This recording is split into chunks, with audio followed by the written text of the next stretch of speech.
Welcome to MitoCast by Mito Foundation. We share information and resources to support people with Mito, their families, and the wider community. All content is created by Mito Foundation. AI text-to-voice technology is used only for the production to make our resources easier for everyone to access. Today we're exploring one of the biggest and most talked about symptoms in Mito, fatigue.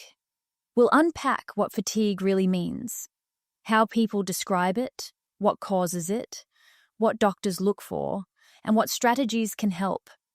We'll also talk through the research into sleep and Mito. So when we say fatigue, what are we actually talking about? Fatigue is more than feeling tired after a long day. For people living with Mito, it can hit like a wave. Sudden, deep, and hard to shake. Some describe it as moving through thick fog, where every step or thought takes more effort. It can make simple things feel impossible, and rest doesn't always bring relief. We also hear that it's difficult to explain to others. We're joined now by someone living with Mito, who has kindly agreed to share their experience of fatigue. To begin, when you think about fatigue, how would you describe it in your own words? What does it feel like day to day? Fatigue is a heavy weight. I imagine it like dragging a big ball and chain around. When you're carrying it around, it's all-consuming. There are times when I manage my fatigue well with a balanced diet and exercise, and that gives me so much motivation because I've noticed real improvements. It feels less debilitating when I can keep that balance. But waves of fatigue still come. Sometimes they floor me even when I've kept up with my usual diet and exercise. What's more frustrating is that I can't reason with it. And during those times, it's harder mentally. You start wondering, how long will it stick around? Will it ever subside? That's really daunting. I had an episode recently where I got up and felt okay. I walked my dogs and then began my day. But within an hour, and out of nowhere, I felt terrible. I went back to bed, which I hate doing, but I knew that rest is what I needed. I then lie in bed feeling so frustrated, but so unwell at the same time. It's in those moments that I really hate Mito. That's a lot. Can you share a time when fatigue has gotten in the way of something important to you? Something that other people might take for granted? When fatigue is at its worst, it impacts everything I do. People often don't realize how much it affects everyday things like making an evening meal. By that time of day, I'm so exhausted I can't think clearly, and I feel physically unwell. I often settle for toast, even though I know it's not the best choice, because cooking feels unbearable when the fatigue hits that hard. Exercise is similar. I know it helps, but when you feel like you're carrying a huge, crushing weight, even starting is incredibly difficult. And if you could tell doctors one thing about living with fatigue and Mito, what would it be? I'd tell them just how debilitating it can be. They don't see me at my worst, because if I'm feeling that bad, I'd cancel the appointment. Which is really challenging, because on a good day, it's really hard to explain the full impact of fatigue. And finally, what would you want others listening, people with Mito or their families, to know about your experience with fatigue? I want the community to know that fatigue can remain stable or even improve. The key is finding what works for you and starting very slowly. It's a long journey and it can feel impossible at times, but it's worth it when you feel that fatigue slowly lifting. Thank you for sharing. That really shows how unpredictable and overwhelming fatigue can be. And it reminds us that what you see on the outside is only part of the story. So let's dig a little deeper. What makes fatigue different from ordinary tiredness? That invisibility can be tough. Someone else shared, "I feel frustrated and isolated because others don't get it, even though I wish they did." Unlike ordinary tiredness, fatigue doesn't fade after a good rest or a nap. It often stays, no matter how much you try to recharge, and that can make it hard for others to understand what you're going through. Can you give us some examples of how fatigue shows up in daily life? It can affect different areas. In your brain, you may always feel sleepy, have short-term memory issues, trouble concentrating, headaches, dizziness, slower responses, and clumsier hand-eye coordination. In your eyes, you may have tired eyes and blurred vision. In your muscles, it could be soreness, weakness, and whole body heaviness. It can affect mood and motivation, appetite, and even how your immune system copes. Some people notice swings in emotions or feel flat as well.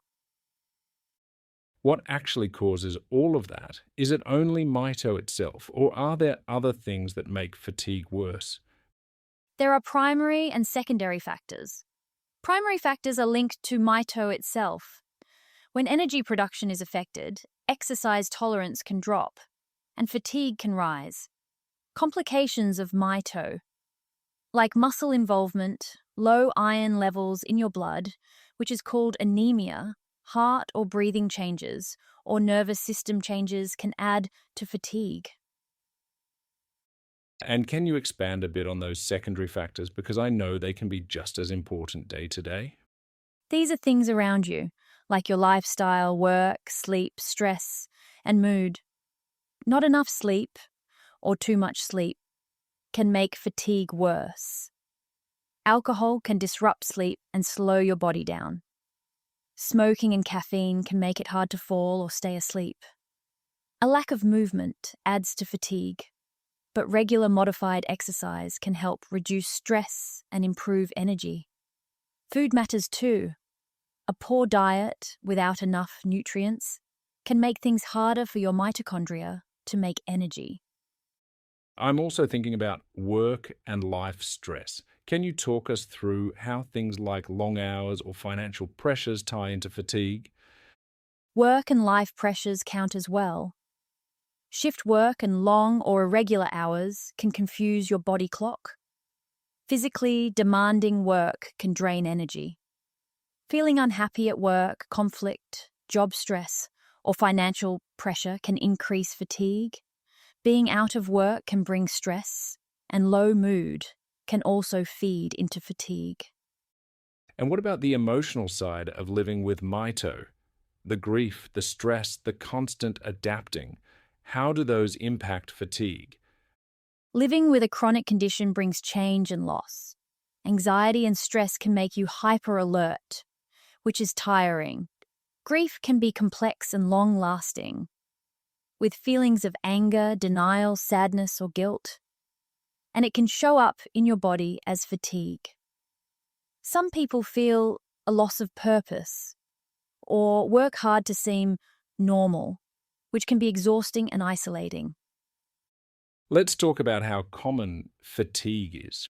In the general population, studies show around 5 to 45% of people report fatigue. That range is large because measuring fatigue is hard and methods differ. Some people meet a definition of chronic fatigue when symptoms last more than 6 months. In neurological conditions like multiple sclerosis, Parkinson's, or Mito, fatigue is very common.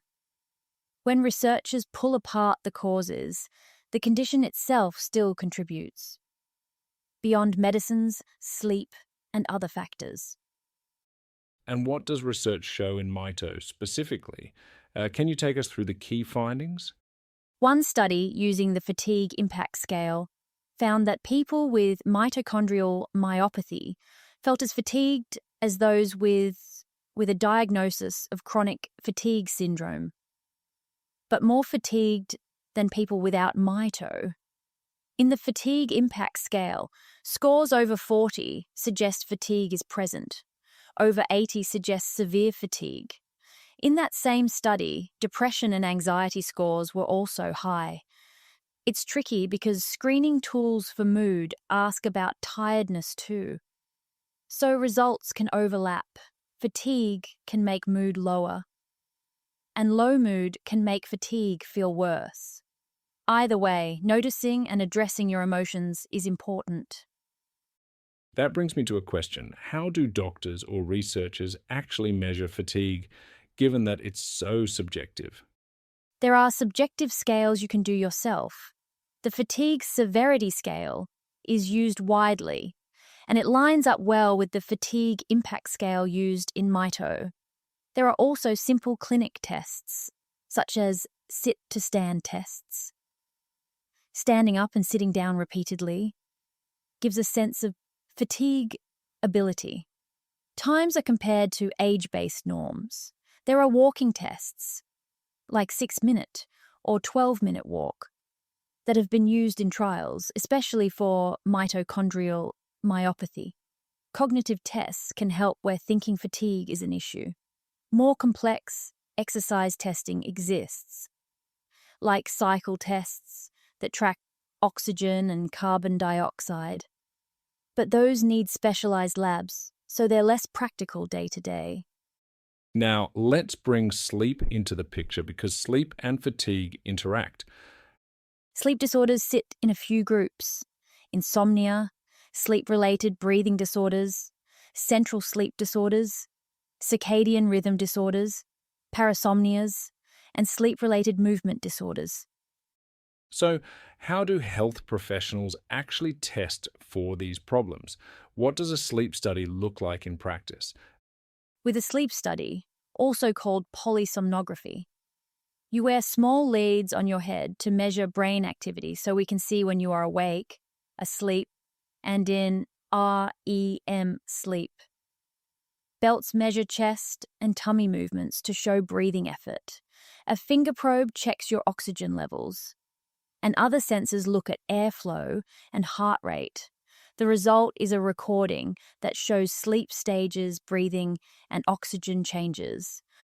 And what are some of the differences between obstructive sleep apnea, also known as OSA, and central sleep apnea, especially in terms of what happens during sleep? In OSA, oxygen dips when airflow is blocked. The body briefly wakes, and an arousal. Breathing effort pushes through the blockage, and oxygen rises again. In the wider community, OSA is common. Some studies have reported up to 24% of men and 9% of women have OSA when defined at a mild level. When daytime sleepiness is also required, the figures drop to around 4% and 2%. In central sleep apnea, the drive to breathe pauses. There's no effort from the breathing muscles. It's often linked with heart or brain causes.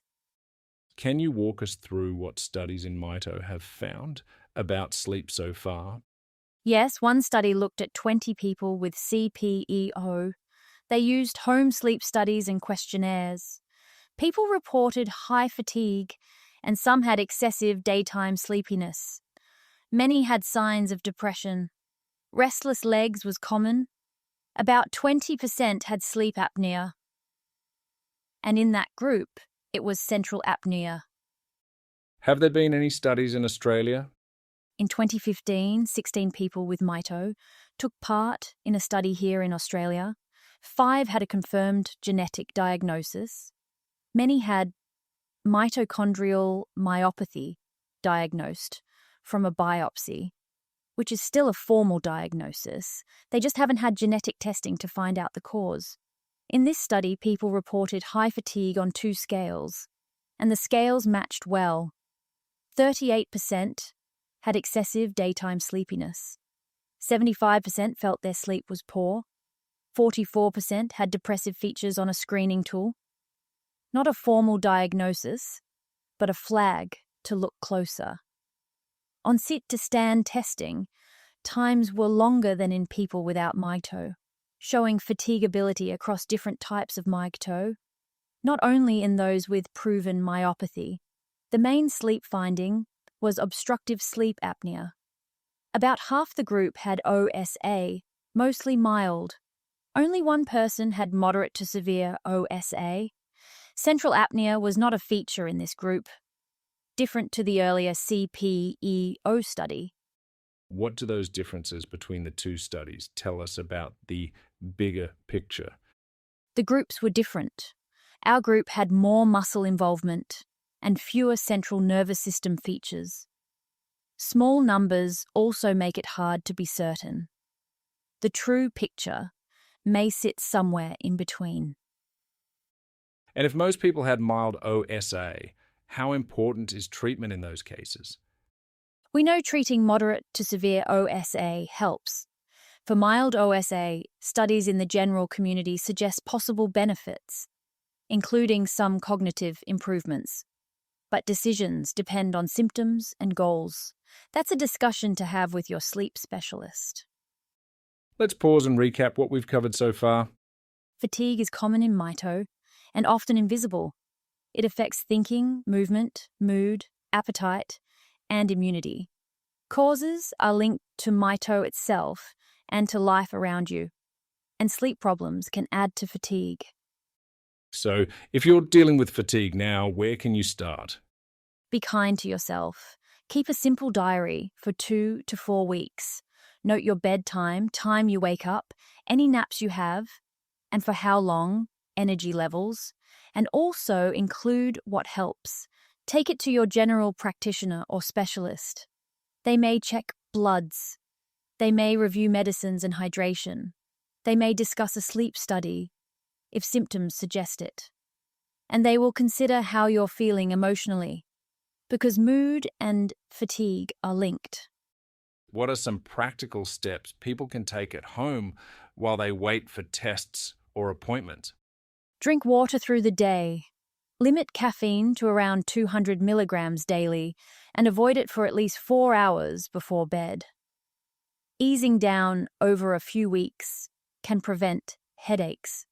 Reduce alcohol to support deeper sleep and build in small relaxation breaks. Music, reading, time with family and friends. Talk with others about fatigue. You can speak to our helpline who can connect you with others experiencing fatigue in the Mito community. And for people wondering about exercise, what approach is safe and sustainable? Graded exercise. Start very gently, even a couple of minutes a day. And build slowly. Expect ups and downs. If you have heart or lung concerns, check with your doctor first. Many people report better endurance over time when they can stick with a graded plan. Where can people go for support? You can contact Mito Foundation's helpline on 1300977180 for information and support. You can also find resources at mito.org.au, including talks from clinicians and community members about fatigue, sleep, exercise, and well-being. Before we close, one last short recap. Fatigue in Mito is real and valid. It's shaped by your body and your world. Doctors can run tests to look for causes and contributors. There are steps you can take: hydration, nutrition, stress support, graded movement, and sleep care. And there's help available when you need it. You've been listening to MitoCast by Mito Foundation. To learn more or find support, visit mito.org.au or call our helpline on 1300977180. Make sure you follow MitoCast wherever you listen to this podcast to help us spread the word by sharing it with others impacted by Mito. Thanks for listening.